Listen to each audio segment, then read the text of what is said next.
Welcome back to Then and Now. I'm Julian Zelizer of the Longview. And I'm Jonathan Alter of Old Goats.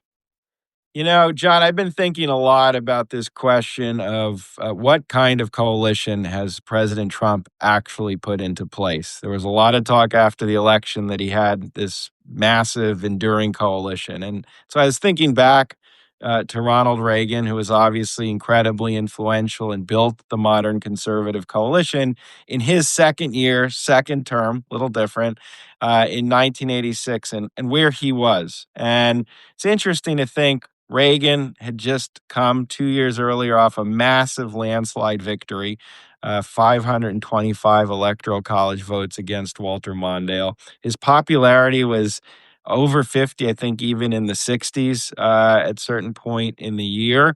The economy had rebounded from the malaise of the 1970s and was still doing quite well in terms of inflation, unemployment, and all the other marks of the period. And Reagan in 85 enters into the first negotiation with Gorbachev in November of 1985 that will ultimately lead to the INF. We're still ahead at this moment of the Iran-Contra scandal and some other issues. And finally, I'd add Reagan's also moving to several big bipartisan initiatives in 86 on immigration, tax reform, and more. So I was thinking of where he was in that part of his second term and where Trump is today.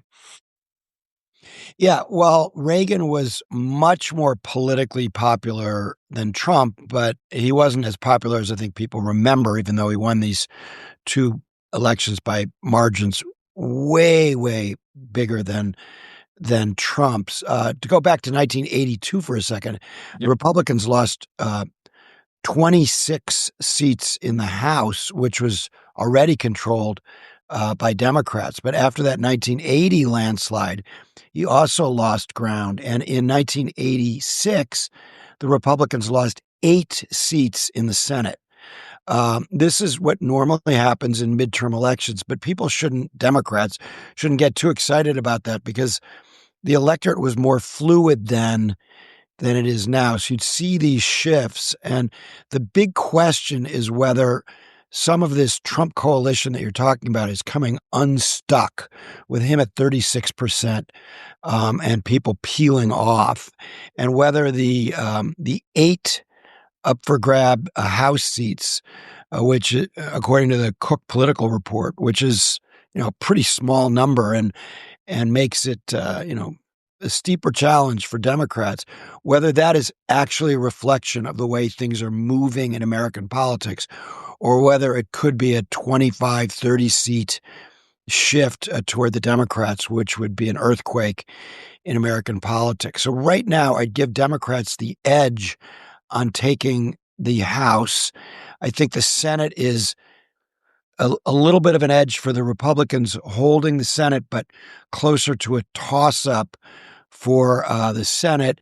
And then the big question being whether this could turn into a really huge Democratic year if this coalition that you're talking about were to kind of start to come apart. And we're seeing some worrisome signs for Republicans about holding together the so-called Trump coalition. And the only thing I would add also is Reagan entering into that midterm year of 86, where the Republicans would lose the Senate, did show signs of his willingness to change. I mean, the negotiations with Gorbachev, though slower, big change from where he had spent much of his career.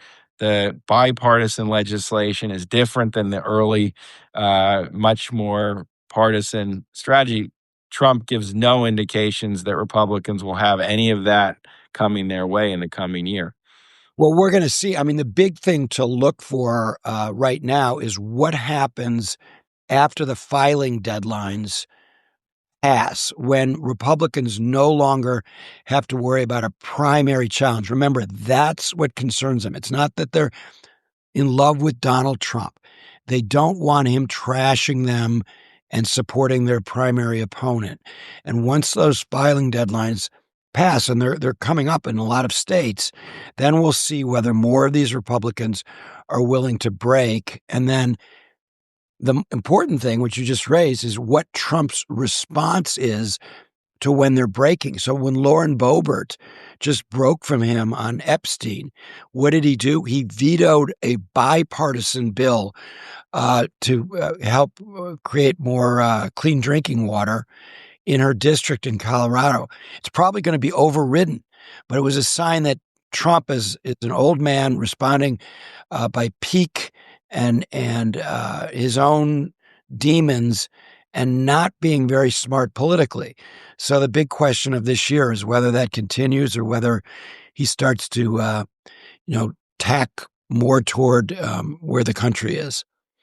Well, that's then and now. Happy New Year. And we'll be back next week to talk about a new issue. Nice to talk Hi, to you. Julian. Bye bye.